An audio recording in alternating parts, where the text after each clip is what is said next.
नाज़रीन, तेल और गैस के ज़खायर तलाश करने के हवाले से बड़ी अहम पेशरफ्त हुई है। केपी में मुसलसल तेल और गैस के नए ज़खायर दरियाफ़्त किए गए हैं, जबकि पीपीएल ने कहा है कि मुस्तक़बिल में यहाँ मज़ीद ज़खायर भी दरियाफ़्त किए जाएंगे, जिसका पाकिस्तान को यकीनी तौर पर फ़ायदा होगा।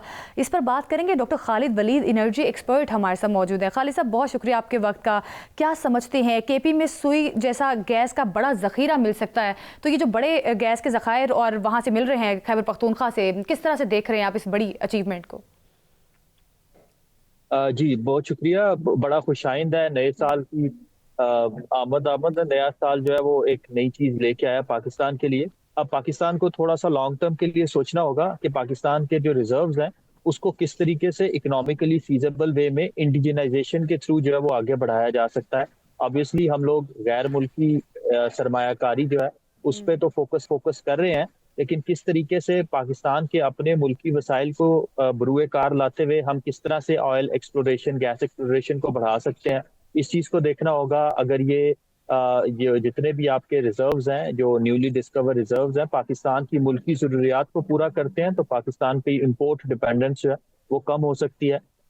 तो खुशाइन तो है, लेकिन थोड़ा-सा हुकूमत को इंटीग्रेटेड प्लानिंग करनी होगी। इंटीग्रेटेड प्लानिंग का मतलब ये है कि आपका ये जो फॉसिल फ्यूल एक्सप्लोरेशन है, इसका इम्पैक्ट आपके क्लाइमेट एजेंडा पे क्या होगा? अभी आगे जाके इलेक्ट्रिक व्हीकल का रेवोल्यूशन आ रहा है, उसकी डायमेंशंस क्या होंगी?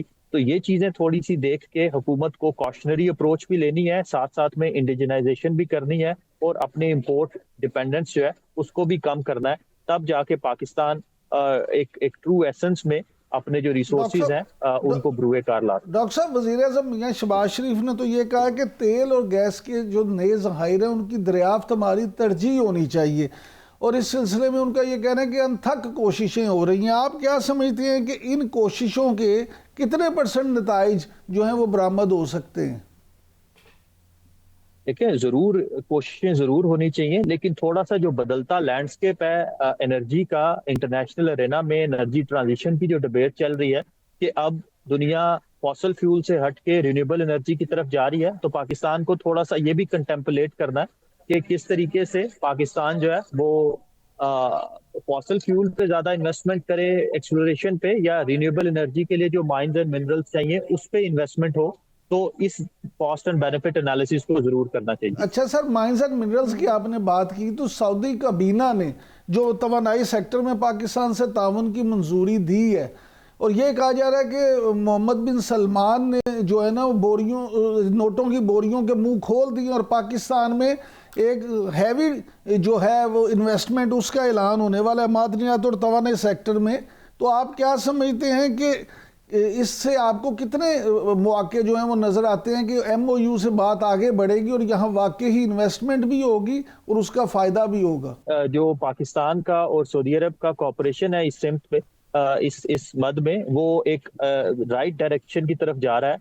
पाकिस्तान को MOU से आगे बढ़ना है, और MOU से आगे बढ़ने की दो सूरतें मुझे नज़र आती हैं। एक ये कि जो आपका फिजिकल इंफ्रास्ट्रक्चर है वो सऊदी ताउन से डेवलप हो, और दूसरा जो है वो ज़्यादा इंपॉर्टेंट है कि किस तरीके से जो सऊदी अरेबिया की कैपेबिलिटीज, एबिलिटीज लेबर की मद में है और इनोवेटिव टेक्नोलॉजीज की मद में है, वो किस तरह से पाकिस्तान को ट्रांसफर होती हैं, ताकि पाकिस्तान अपने फिजिकल इंफ्रास्ट्रक्चर को भी इनोवेट कर सके और साथ में अपने ह्यूमन कैपिटल की भी कैपेबिलिटीज को बढ़ा सके, ताकि हम इंडिजिनाइजेशन का प्रोसेस जो है वो स्टार्ट कर सके।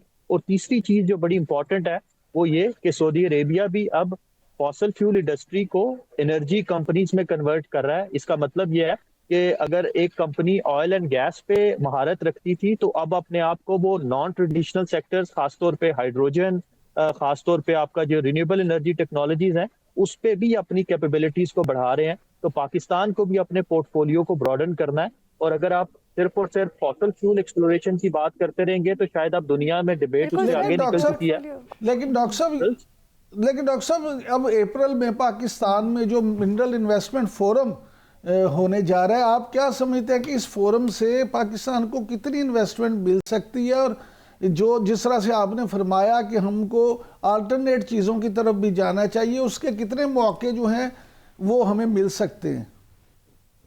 और सर, आपने भी बात भी की है इंटीग्रेटेड प्लानिंग की, तो सर इन सब इन सब पॉइंट्स को अगर देखा जाए तो इंटीग्रेटेड प्लानिंग की भी आपने बात की है, तो गवर्नमेंट को इस सिलसिले में फिर क्या प्लानिंग करनी चाहिए ताकि इससे फ़ायदा उठाया जा सके?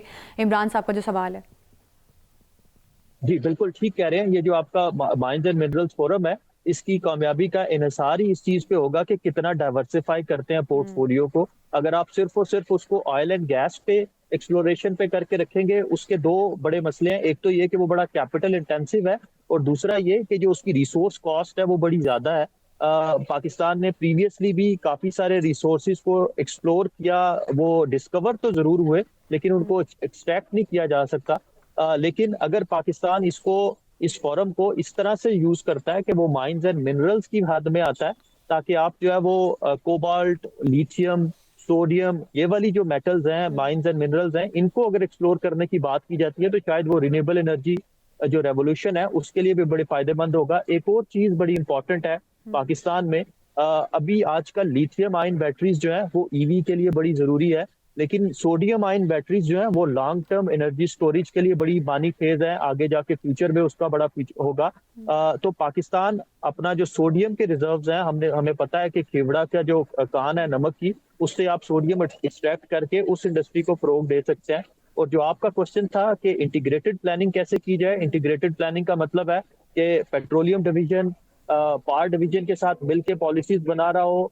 आपका जो पावर डिवीजन और पेट्रोलियम डिवीजन है, ये प्लानिंग मिनिस्ट्री के साथ मिलके और आपस में मिलके प्रोविंशियल गवर्नमेंट्स के साथ के इश्तराक से एक ऐसी माइंस एंड मिनरल्स पॉलिसी बनी जाए जो लेस एक्सप्लॉयटेटिव हो, मोर प्रोडक्टिव हो, मोर इंटीग्रेटिंग हो, ताकि पाकिस्तान ट्रू एसेंस में ये जो माइंस एंड मिनरल्स का पोटेंशियल है पाकिस्तान के लिए, इसको एक्सप्लोर कर सके और नई टेक्नोलॉजीज पे आ सके। लेकिन डॉक्टर साहब, यहाँ दो चीज़ें हैं जो हम आपसे ज़रूर जानना चाहेंगे। एक तो ये कि जिस तरह से आपने अभी जिक्र किया कि यहाँ पे अल्टरनेट एनर्जी पे जाना चाहिए, लेकिन आवाम का फ़िलहाल जो मसला है वो ये है कि उन्हें तेल और गैस सस्ती कैसे मिले। तो अगर इंपोर्ट कम होती है तो क्या ये उम्मीद की जा सकती है कि आवाम को कोई रिलीफ मिलेगा और वाकई ही कीमतों में कोई कमी होगी तेल और गैस की?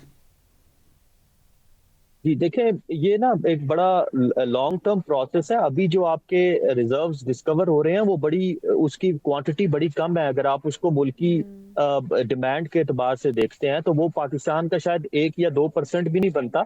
तो आपको काफी अरसे तक इंपोर्ट डिपेंडेंट रहना ही होगा। लेकिन साथ में चूंकि आपकी न्यू इलेक्ट्रिक व्हीकल पॉलिसी या न्यू एनर्जी व्हीकल पॉलिसी 2025 में आई, उसमें भी एक बड़ा एम्बिशियस गोल है इलेक्ट्रिक व्हीकल्स की भी आमद, तो उस चीज को देखना होगा। लेकिन जरूर अगर आप मुल्क की जरूरियात को पूरा करते हैं और पेट्रोल प्राइसेस कम होती हैं, असल खर्चा आपका फॉसिल फ्यूल बेस्ड उन्हीं का है, तो उससे तो आवाम को रिलीफ मिलेगा। लेकिन मैं लॉन्ग टर्म की बात कर रहा हूँ कि वो जो डायमेंशंस हैं जो चेंजिंग ग्लोबल ऑर्डर में हो रही हैं, उसको थोड़ा सा देखना होगा। ठीक है, जाहिर है लॉन्ग टर्म प्लानिंग है, उसके बाद शायद गैस और तेल की कीमतों में कमी आ सकती है। सर, इस पर भी कमेंट कीजिएगा। एक सऊदी कंपनी ने रेकोडे कान के 10 था 20% हिस्से खरीदने में दिलचस्पी जाहिर की है, तो फिर इस अब 9 अरब डॉलर मालियत का ये मंसूबा पाकिस्तानी मईशत के लिए आगे जाके गेम चेंजर साबित हो सकता है? क्या कहते हैं आप इस पर?